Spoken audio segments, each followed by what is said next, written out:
3. Liberté, ignorance et indifférence. Il y a en effet dans l'essai deux façons de déterminer la place de l'entendement en morale, et qui ne sont pas identiques, celle du chapitre 28 et celle du chapitre 21 du livre 2, avec pour ce dernier des versions successives différentes.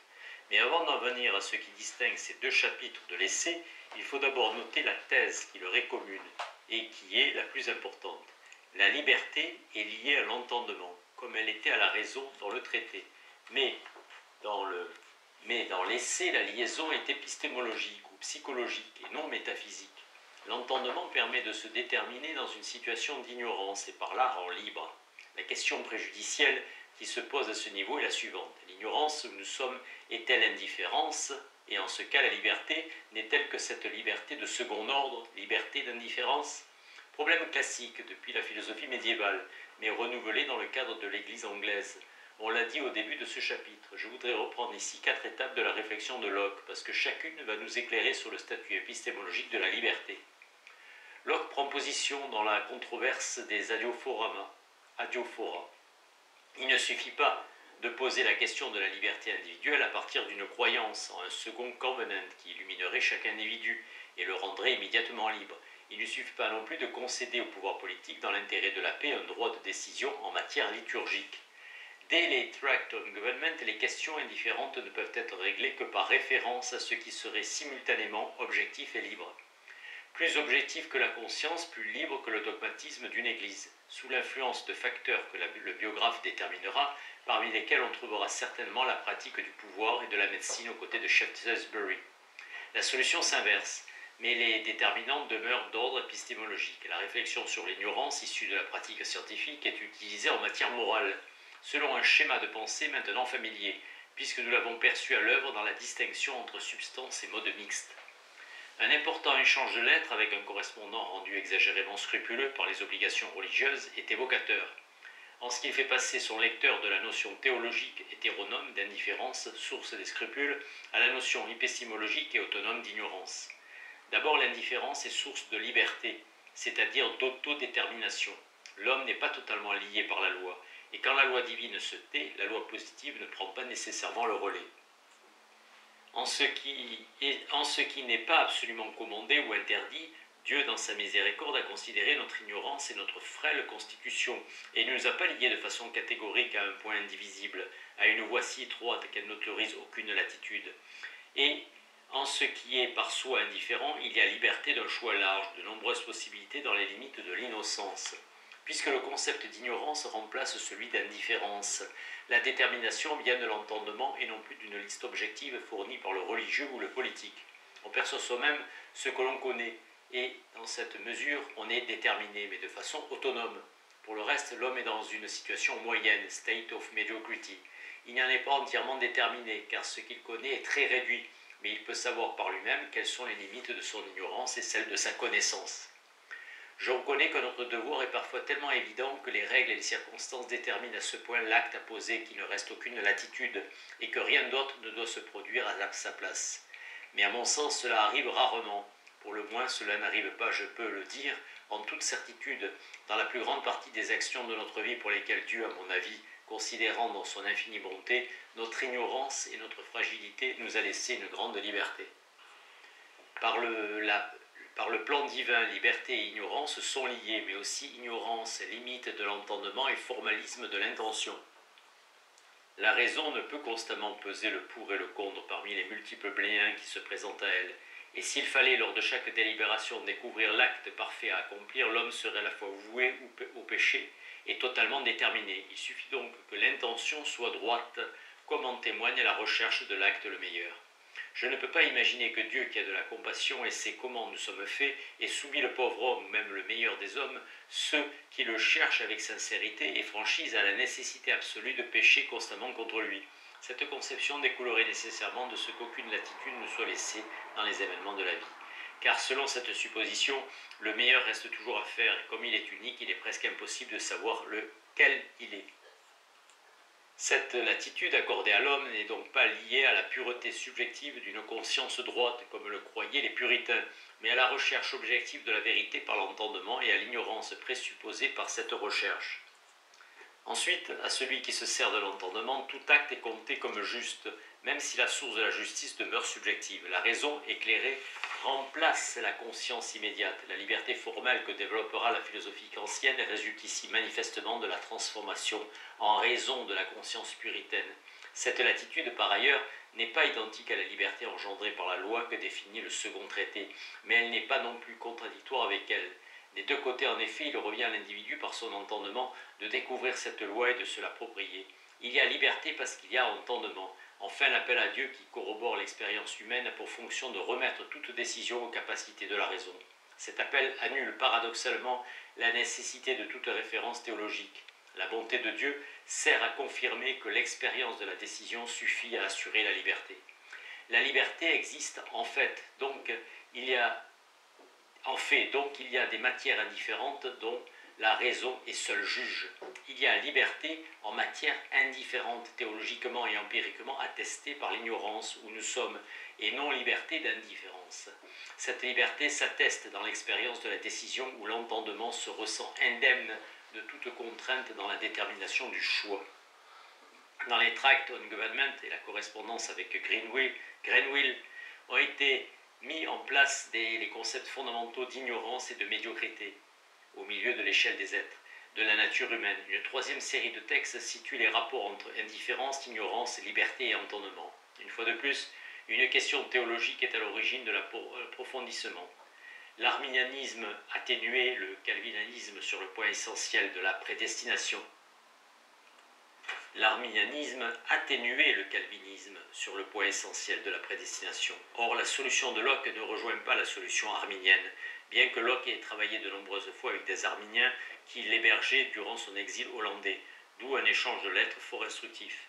Pour un arminien, il faut que l'homme soit avant toute décision en état d'indifférence, faute de quoi il est prédestiné. Ainsi, Van Limborch affirme-t-il qu'avant le décret de cette volonté, l'homme a toute liberté de se déterminer à telle ou telle partie. L'indifférence doit être antécédente à la volonté pour qu'il puisse y avoir liberté. Pour Locke, au contraire, même si son latitudinarisme a des parentés avec l'arminianisme, la part à faire à l'entendement est inconciliable avec une telle conception de l'indifférence. Ainsi, à l'affirmation de Van Limborch, Locke répond en parlant de toute autre chose. Un jugement qui se détermine ne peut le faire dans l'obscurité, alors que la réponse de Van Limborch à la théorie de la prédestination se situe du point de vue divin. La réponse de Locke se situe dans l'analyse des capacités effectives de l'entendement, nouvelle marque du glissement de l'empiriste des fondements à l'origine. Placer la liberté dans une indifférence qui précède la pensée et le jugement de l'entendement, c'est ce qui me semble faire consister la liberté dans un état de ténèbres où nous ne pouvons ni voir ni dire ce que c'est. C'est du moins la placer dans un sujet incapable de liberté, nul agent n'étant jugé capable de liberté qu'en conséquence de la pensée et du jugement qu'on reconnaît en lui. La liberté ne peut être celle d'un acte gratuit et insensé. Elle a la liberté de suivre la dernière détermination de l'entendement sans être contraint par un pouvoir externe, comme la liberté de bouger la main qui serait perdue dans une paralysie. Et la dernière détermination de l'entendement est éclairée et non dans l'ombre de l'indifférence. La critique de la thèse théologique et de la prédestination ne doit pas faire tomber dans l'erreur opposée d'un total indéterminisme, pas plus qu'elle ne doit, pour d'autres raisons, faire tomber dans le déisme. L'entendement est une forme de détermination qui oriente le choix, non pas dans le vide, mais en fonction d'un ordre naturel institué par Dieu, dont cet entendement est le témoin. Jusqu'à ces dernières années, Locke demeure fidèle à la rationalité supposée de la loi naturelle que l'entendement a pour fonction de symboliser. La liberté n'est pas seulement exercice formel de l'entendement dans l'indifférence, elle doit être aussi obéissante à la loi de la raison. Ainsi s'éclaire le principal et dernier texte, l'essai lui-même. L'immédiateté d'une conscience ne rend pas plus libre que le dogmatisme d'une tradition ecclésiale. Même si l'individu possède la clé de la liberté et de la moralité, ce n'est pas comme le pensent les puritains, Quakers et autres enthousiastes par le sentiment. Et même si l'universalité de la loi est fondamentale, elle ne peut être assurée, comme le pensent les anglicans, les catholiques et autres dogmatiques, par un pouvoir politique ou ecclésial. Il faut d'abord s'intéresser à l'entendement individuel, source d'universalité, et à ce qu'il lui est possible de connaître de la loi naturelle. Il faut d'abord faire place à l'entendement et ensuite seulement se prononcer sur la liberté individuelle et sur la tolérance. L'essai, on le confirme ainsi, traite de l'entendement pour résoudre un problème à la fois politique, religieux et moral.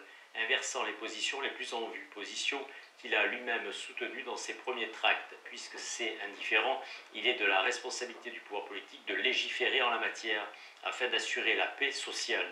Les œuvres de la maturité font des questions indifférentes, un lieu où l'entendement individuel doit décider.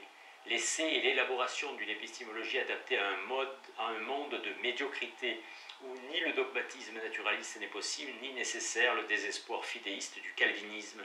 La liberté demeure liée à l'entendement.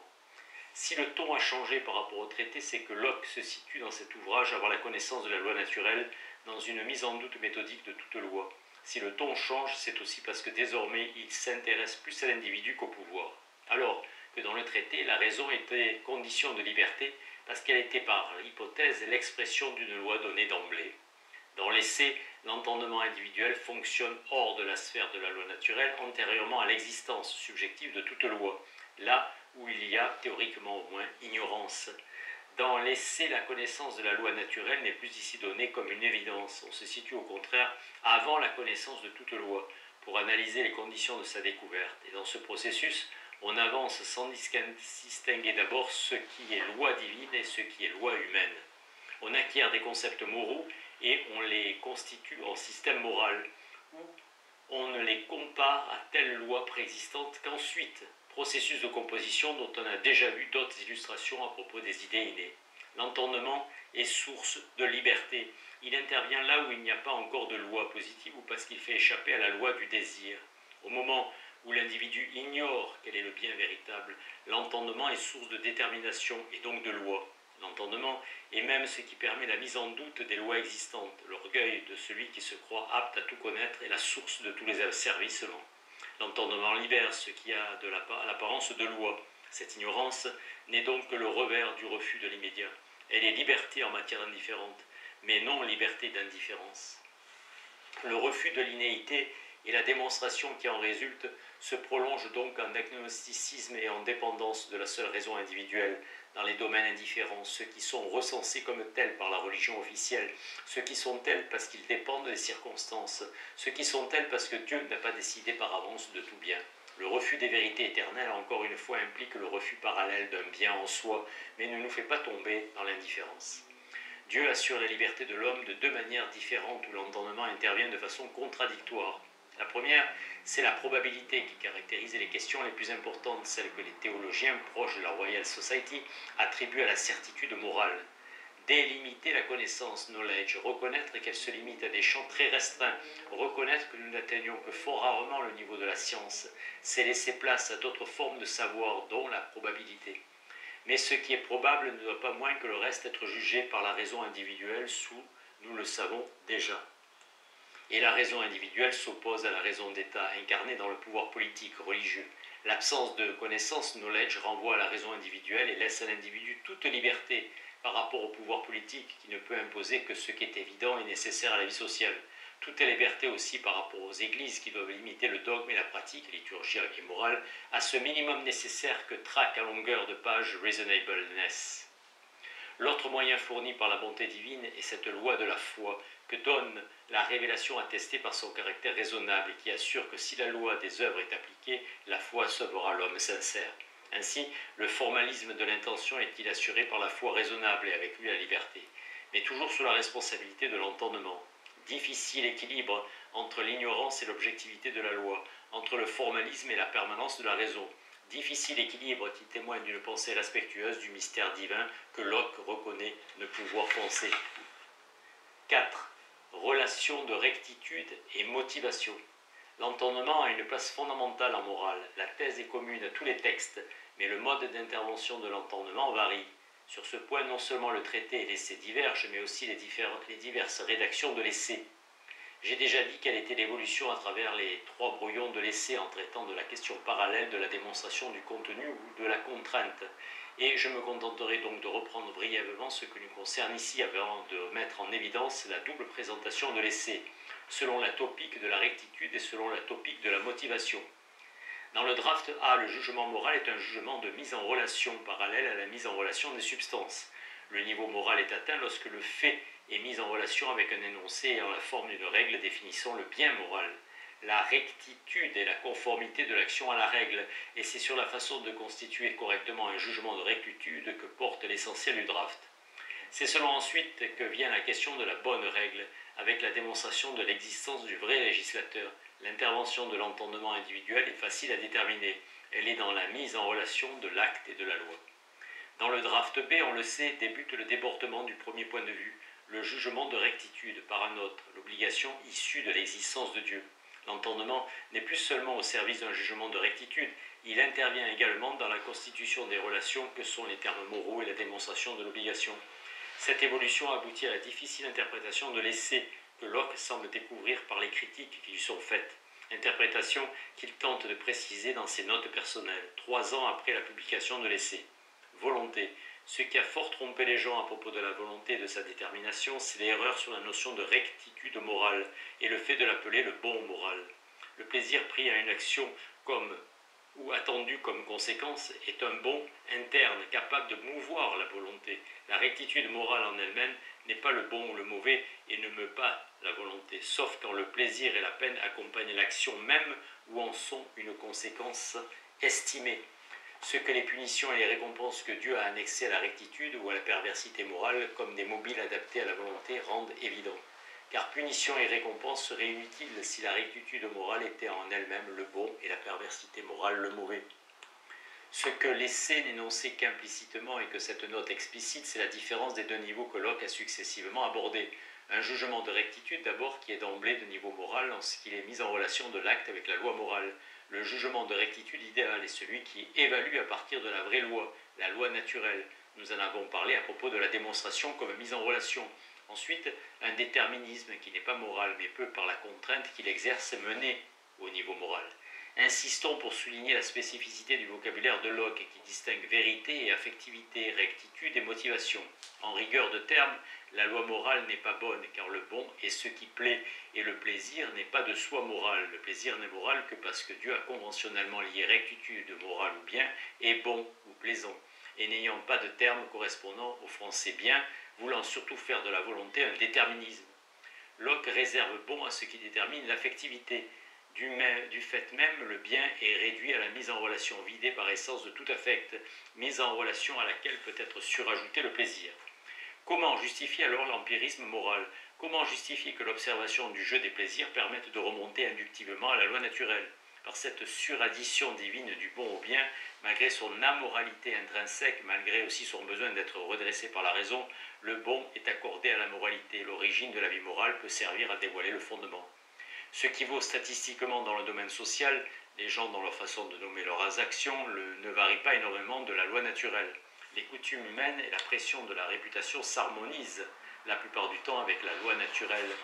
Comme chez Grotius, la loi des gens retrouvait la loi naturelle. L'État, l'éducation et la vie sociale en général ont une place dans la formation morale, dans la découverte de la vraie morale.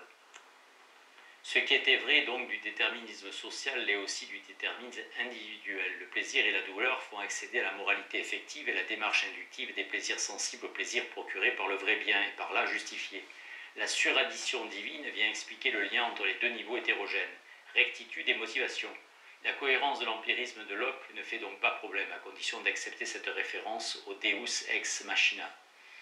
La mise en relation est rendue possible par l'empirisme de la recherche du meilleur. La cohérence fait problème quand on s'arrête à la place de l'entendement dans l'acte moral.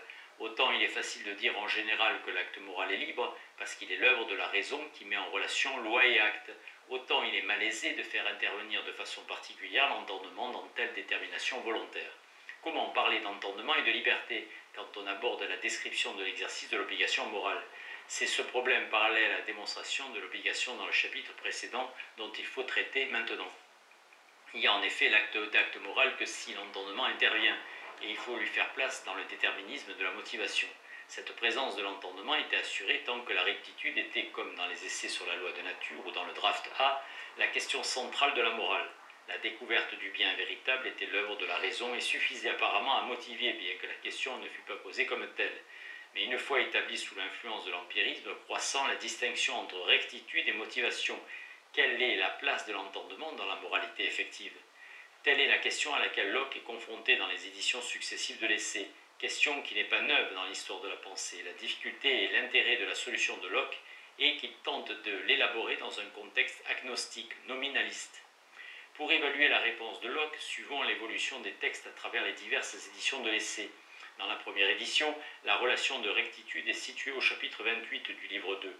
Mais l'importance de la relation de rectitude est par rapport aux rédactions des premiers drafts, contestée par l'apparition d'un nouveau chapitre qui traite lui aussi de moralité, le chapitre 21. C'est dans l'importance relative de ces deux chapitres que se décide notre question. Par sa place, le chapitre 28 conserve la rectitude toute son importance. Il termine le livre 2 qui traite des idées, et le chapitre 21 n'est présenté que comme un préliminaire à cette conclusion. Ainsi, le mode mixte est-il moralement neutre? Il n'acquiert de statut moral que par la mise en relation. C'est d'abord la règle, et donc la rectitude qui constitue la règle, qui fait la moralité de l'action. C'est la conformité ou le désaccord avec une règle qui rend des actes réguliers ou irréguliers, bons ou mauvais, et ceci pour autant qu'ils sont comparés à une règle et par là nommés. Ils sont soumis à la relation. C'est la mise en relation qui fait franchir le seuil de la moralité. Il s'agit de la simple reprise de la position des drafts. La moralité demeure une donnée objective séparée de la constitution subjective des modes mixtes. L'entendement individuel fait seul le lien par le jugement de rectitude. Il n'est pas alors question de motivation comme voie d'accès à la moralité, et l'entendement est la seule capacité qui fasse atteindre le niveau moral. La distance de ce champ moral par rapport à toute considération de plaisir, d'utilité en général de motivation, est telle que les termes de bon et de mauvais peuvent servir de synonyme à juste, droit, régulier selon la règle, et injuste alors que dans le texte déjà lu, daté de 1693, les deux ordres étaient nettement tranchés. Ce qui manifeste encore le dessein primitif, c'est que la réflexion sur la rectitude donne directement accès au problème du mot. La dénomination d'un acte et la suite de la comparaison et la façon dont il est nommé manifestent la relation. Afin de pourchasser les défauts du langage qui perturbent les jugements de rectitude, les désaccords sur les sens des termes, il faut s'attarder à ce qui constitue le mot. Le langage qui fonctionne sans référence à une règle n'est que construction intellectuelle, sans rapport à la réalité et vide de toute moralité. La confusion redoutée à cette étape de la pensée n'est pas encore la confusion entre rectitude morale et le bon plaisant, ceci n'apparaît que plus tard. Mais la confusion entre l'idée positive d'un acte, idée constituée subjectivement grâce à l'étiquette assembleuse d'un nom générique, et la règle morale, les deux portent le même nom et la confusion est celle engendrée par le nom. Et la confusion de ces deux points de vue distincts sous un seul terme fait que ceux qui se laissent prendre trop facilement à l'effet des sons et aiment prendre les noms pour des choses soient souvent égarés dans leur jugement sur les actions. La liaison est directement assurée dans cette rédaction primitive de l'essai entre la constitution des modes mixtes et étude du mot. Le livre 2 s'ouvre sur le livre 3. Pourtant, si l'on n'avait pas connaissance du draft A et de la perspective initiale de l'essai, ces données ne seraient pas évidentes. Car dès la première édition de l'essai, y compris dans ce chapitre 28, un autre pôle d'intérêt se manifeste. À côté d'une définition isolée du bien comme mise en relation avec l'interdiction divine, on voit apparaître la thèse selon laquelle le bien est défini par le plaisir qu'il procure. Le bien, dit Locke, est défini par le plaisir qu'il procure immédiatement ou par un détour. Lorsque le bien est non moral, naturel, il suit immédiatement de l'acte. Un acte est naturellement bon s'il a des conséquences agréables. En revanche, lorsqu'intervient le détour d'une décision artificielle, lorsqu'intervient le délai entre l'acte et la sanction, le bien devient proprement moral. Et donc moral, un bien résultant d'une décision artificielle qui se disjoint dans le temps acte et sanction, définition nettement distincte de la précédente qui faisait place à l'entendement et à la règle explicitement posée. Le bien est ici défini à partir du plaisir subjectif, indépendamment de toute référence à l'entendement. Ce texte est dans la droite ligne de toute une série de textes manuscrits écrits après le draft B et analysant eux aussi le bien en termes psychologiques, mais aucune harmonisation n'est tentée entre les deux positions. L'innovation essentielle est donc l'introduction au chapitre 21 sur les pouvoirs. C'est dans l'essai un chapitre qui tranche avec le contexte. Il participe explicitement, quoique incomplètement, au genre du traité des passions. Descartes, Malebranche et surtout la logique de Port-Royal incluaient dans leur logique une analyse des passions qui déforme la vérité. Mais il ne s'agit pas de cela chez Locke. Ces descriptions-là se trouvent au livre 1 et 4, quand il s'agit de connaissances. Il ne s'agit pas plus théoriquement au moins de décrire dans ce livre 2 les passions elles-mêmes. Il s'agit des idées, des passions, de la même manière que les idées des substances ne sont pas les substances ou les modifications physiologiques ne sont pas les passions. Les idées des passions sont des idées de réflexion distinctes des passions mêmes. C'est au moins ainsi qu'il faudrait comprendre la progression de l'essai qui détaille la composition des idées morales. dans lesquelles entrent ces idées de passion mais non passion. Et c'est dans cet esprit que Locke entame sur le chapitre 21. Mais Locke passe brusquement de l'idée de passion à l'exercice effectif des passions. La question n'est plus alors comment acquérons-nous l'idée de nos passions, mais quelles sont les passions qui agissent sur nos idées, ou plus exactement, on passe de la constitution du discours moral qui inclut les powers dans ces termes à l'examen de la moralité effective. Locke reconnaît lui-même que le passage est indu, mais ne renonce pas pour autant à traiter une seconde fois du plaisir, de la peine et du désir. Et dans ce chapitre, il ne s'agit plus de progresser vers la comparaison de nos modes mixtes avec la loi la plus valable qui soit, mais de décrire comment un individu joue de la volonté et de l'entendement pour être libre dans le déterminisme des passions. 5. Liberté et volonté. Arrêtons-nous donc à ce chapitre 21, assez important pour que Locke cherche à le corriger à diverses reprises. Ce qui nous importe dans ce chapitre, c'est la distinction qu'il opère entre liberté et volonté. Distinction simple mais peu classique et qu'il est nécessaire de bien saisir pour la suite, notamment pour définir dans le chapitre suivant la place de l'entendement dans le choix moral. La volonté est une capacité, c'est même pour un agnostique le modèle à partir duquel nous pensons les autres capacités actives, celles qui produisent les qualités secondes. Par exemple, sans connaître les relations de cause à effet, nous attribuons à cette capacité les effets qui lui paraissent liés. Par exemple, c'est à la volonté que nous attribuons à tort ou à raison tous les changements dans la réalité qui sont liés à des changements conscients de nos idées, croyant à tort ou à raison que ces changements d'idées sont en notre pouvoir. La volonté est le nom de cette puissance attribuée à l'esprit humain. La volonté est donc essentiellement une conscience de l'efficacité de l'esprit, une capacité que l'on s'attribue de produire telle idée, de proférer tel mouvement du corps à tel autre. Elle est la capacité de préférer ou de choisir, mais pas préférer ou choisir. Il faut entendre non par l'acte d'élection qui dépend de l'entendement, mais l'effectuation de ce qui a été préféré par l'entendement, la mise en route d'une action, son arrêt par la pensée. Volonté n'est en outre qu'un nom qui regroupe l'ensemble des volitions, et les volitions sont des actes de l'esprit distincts des actes d'entendement en ce qu'ils sont des ordres produits avec conscience de l'empire que l'on croit avoir sur soi-même. L'entendement se contente de percevoir, la volonté d'ordonner ou de préférer activement.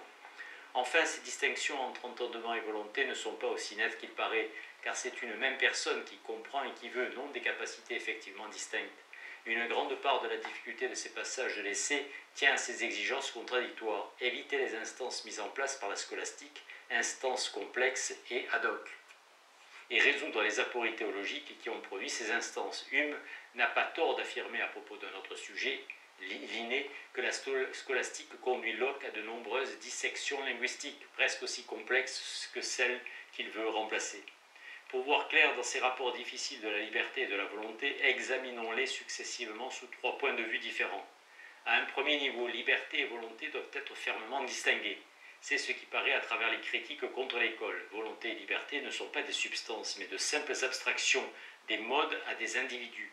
Seule la liberté est libre donc, et la volonté en elle-même ne peut pas être libre comme le prétend la scolastique et diverses théologies avec elle. La volonté ne peut pas plus être libre que le carré ne peut être vertueux. À la suite de Boyle, Locke critique ainsi ce qu'apparente aux formes et qualités occultes. Nous pouvons dire avec autant de pertinence que c'est la faculté chantante qui chante, la faculté dansante qui danse, et que la volonté choisit ou que l'entendement conçoit, ou comme on le fait d'habitude, que la volonté dirige l'entendement, ou que l'entendement obéit ou n'obéit pas à la volonté. Ce serait tout aussi pertinent et compréhensible de dire que la capacité de parler obéit ou désobéit à la capacité de chanter. Il est bon de remarquer, avant de poursuivre, que cette critique visait l'école du temps de Locke, mais que cette critique lui masque la position ancienne de la scolastique qui va pourtant rejoindre par-delà son refus des êtres de raison. Thomas d'Aquin, par exemple, distinguait volonté et libre arbitre comme 2 actes distincts de la même capacité. Cette séparation entre de purs êtres de raison autorisait Thomas d'Aquin à faire de l'élection, telle volition particulière, ce qui vise tel bien particulier tout en restant en relation par la volonté avec la visée du bien. C'est cette distinction que reprend Malebranche, quoique dans un contexte différent. Pour lui, la liberté est la force qu'a l'esprit de détourner l'impression naturelle de la volonté vers un objet particulier, alors que la volonté demeure orientée vers le bien en général, solution qui repose autant que celle de Thomas d'Aquin sur l'existence de distinctions de raison. Locke refuse sans doute ces solutions parce qu'elles font appel à ces distinctions entre facultés. Il lui faut pourtant résoudre un problème analogue, unir tout en les distinguant. La découverte cognitive du bien inscrit dans tel bien concret, l'orientation générale au bien, motrice de tout désir, et le désir spécifique de tel bien en particulier. Il cherche, tout en évitant tout ce qui pourrait se passer pour vision immédiate du bien ou pour distinction de raison, à concilier l'appétition et la cognition. En une sorte de chassé-croisé par rapport à la solution classique, le désir jouera le rôle d'orientation générale vers le bien, mais dénué de sa relation intrinsèque à l'entendement, ce en quoi Locke est moins nominaliste que la scolastique.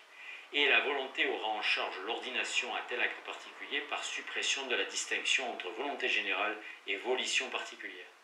Deuxième affirmation de Locke, bien que ces deux capacités, la volonté et l'entendement, soient distinctes, un lien existe néanmoins entre elles. Locke dit précisément: il ne peut y avoir de liberté là où il n'y a pas de pensée, pas de volition, pas de volonté. Mais il peut y avoir pensée, il peut y avoir volonté, il peut y avoir volition là où il n'y a pas liberté. L'implication n'est pas réciproque, mais elle est simple. Si la volonté est absente, il n'y a pas de liberté. Un objet sans pensée ni volonté ne peut être dit libre. Mais on ne peut en déduire que si la liberté est absente. Il n'y a pas de volonté. Nécessité et volonté peuvent coexister. La contraposée de l'énoncé est donnée. Si la liberté est présente, il y a volonté. Il est possible de vouloir ce à quoi l'on est contraint par ailleurs, comme il est possible de vouloir autre chose que ce à quoi l'on est contraint. Mais en cas de nécessité, de contrainte, la volonté est possible mais non nécessaire, alors qu'en cas de liberté, la volonté est nécessairement présente. Il en ressort que Locke appelle volonté ce que les scolastiques appelaient volition. L'ordination à tel acte particulier est distinguée de la capacité générale appelée volonté. Locke écarte la volonté scolastique pour deux raisons. D'abord parce qu'il s'agit d'une capacité abstraite et pour lui existant seuls des actes singuliers. Ensuite, parce qu'il faut refuser dans le domaine de la pétition le correspondant de ce qui a été refusé dans le domaine cognitif, les vérités éternelles. La volonté, réduite à la volition, ne dépasse plus le donné présent, alors que la volonté scolastique, par son orientation universelle vers le bien en soi, par sa dimension appétitive permanente au-delà de chaque acte particulier de volition, est lieu d'infini. Ici encore, Locke s'oppose à Descartes, autant qu'à la tradition augustinienne du christianisme.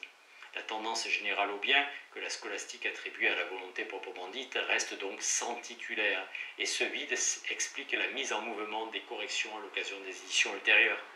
Il y a une troisième dimension. L'acte volontaire, la volition, est un acte qui n'est pas libre, de par la définition même de la volonté. Si l'on peut dire que la liberté n'existe que là où il y aura volonté, on peut dire aussi, en interprétant le texte de Locke, qu'une fois la volition posée, il n'y a plus de liberté. La volonté n'est pas libre, à la fois parce que l'on ne peut s'empêcher de vouloir en général et parce que l'on ne peut s'empêcher de vouloir ou de préférer ceci ou cela. D'une part, vouloir est une constante humaine, donc non libre.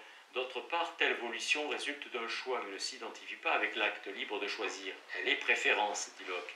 Mais la préférence ou la volition ne sont pas le choix, elles résultent du choix. La volonté des scolastiques est orientée vers l'avenir, elle tend vers.